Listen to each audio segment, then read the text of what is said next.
Welcome everyone, this is Minu at AngloLink. This is the 7th video in our series Learn the Tenses and the second video about future tenses.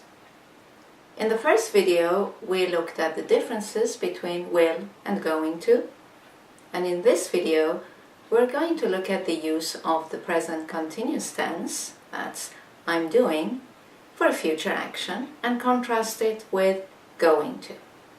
By watching these two videos, you will have a good understanding of the three main forms that are used in English to speak about future actions. So, when you're ready, let's begin. Right, let's start and contrast going to future with present continuous with a future time marker.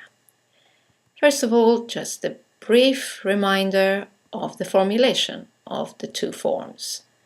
Going to future, I'm going to do it, you're going to do it, he's going to do it, etc.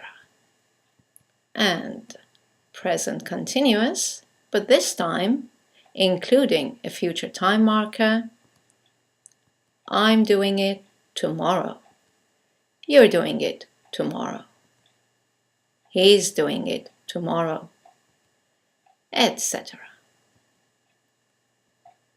Okay, let's move on to usage now.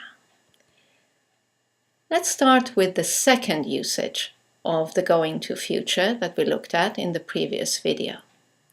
As you remember, the second usage was talking about a decision or a plan made before the time of speaking. Let's look at some examples. My friend wants to see the town, and I've decided to show her around. I'm going to show her around. She has decided to study at college.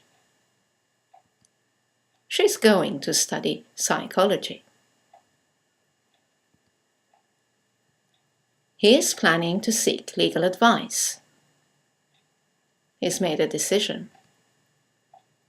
He's going to see his lawyer sometime next week. They want to discuss the matter. So they've decided to have a meeting. They're going to meet soon. Notice they're all personal decisions or plans before the time of speaking.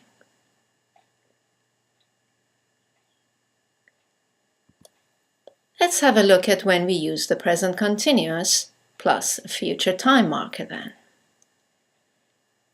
We use this formulation when it's not just your personal plan or decision, but an arrangement or an appointment. It's something you can put in your diary now. Let's take the same contexts and see how the tense changes. So, this time you've made an appointment with your friend to show her around the town. To indicate this, you use the present continuous and say when this is happening in the future. I'm showing her around this afternoon.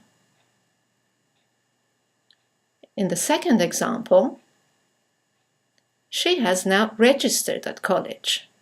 It's like an appointment, an arrangement. So we switch to the present continuous. She is studying psychology next year. Let's look at the third example. He has made an appointment with his lawyer. He is seeing him next Tuesday. And the fourth example, they have now scheduled a meeting. It's arranged, it's fixed. They're meeting at 1 o'clock tomorrow. So notice how appointments and arrangements have been made and are now fixed in the future. Let's look at the two tenses together and compare. So, going to, for plans and decisions, usually personal, before the time of speaking, and present continuous, including a future time marker for appointments and arrangements. I'm going to show her around the town. It's my plan, my decision. I'm showing her around the town this afternoon. I have an appointment with her. She is going to study psychology. That's her decision. She is studying psychology at college next year. She is not registered for it. He is going to see his lawyer next week. That's what he's planning. He's meeting his lawyer on Tuesday. He has an appointment with him now.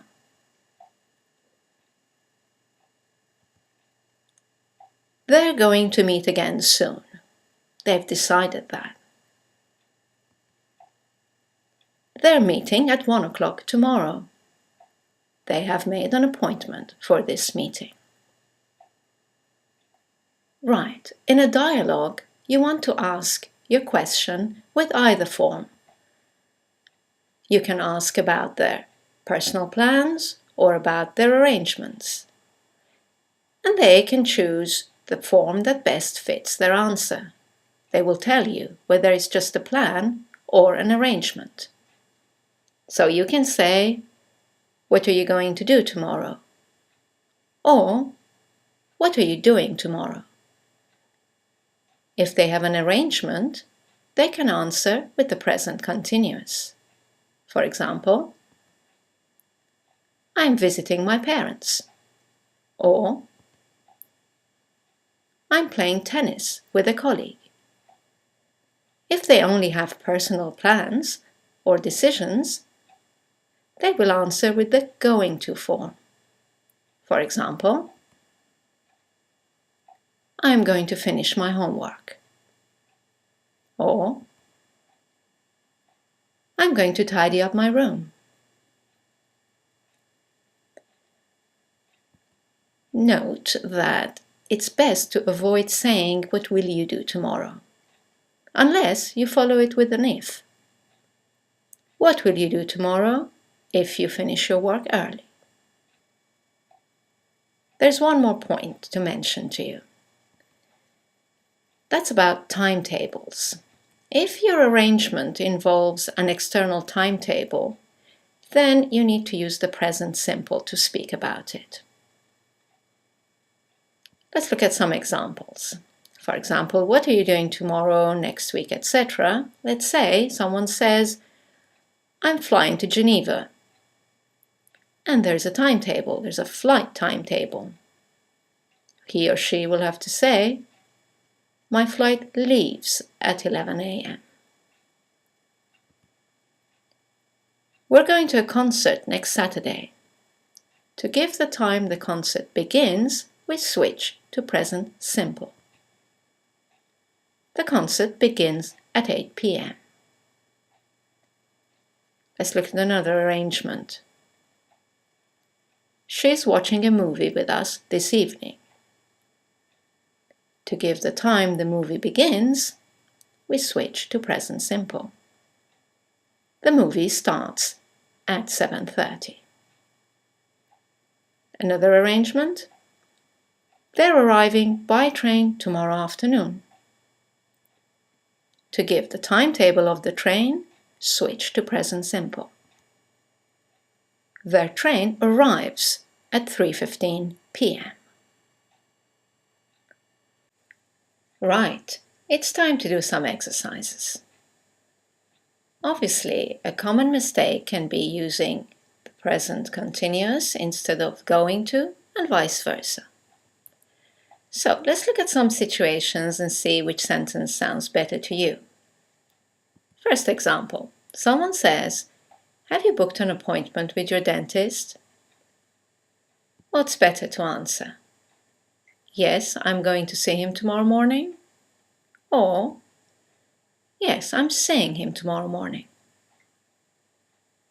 Well, as it's an appointment, option B is better. Present continuous with the future time marker. Yes, I'm seeing him tomorrow morning. Let's look at another example. Someone asks you, what are your plans for this summer? What is a better answer? I'm going to redecorate my house, or I am redecorating my house. Well, it's your personal plan, you haven't made any arrangements, so A is more appropriate here. I'm going to redecorate my house. Next example. Someone asks, what are you doing this evening? Would you say, I'm going to have dinner with Jane? Or, I'm having dinner with Jane? B sounds better, because it's an appointment with Jane. She knows about it. And our last example. Is the light broken? What's the most appropriate answer here? Yes, the electrician is going to come tomorrow to fix it. Or, yes, the electrician is coming tomorrow to fix it.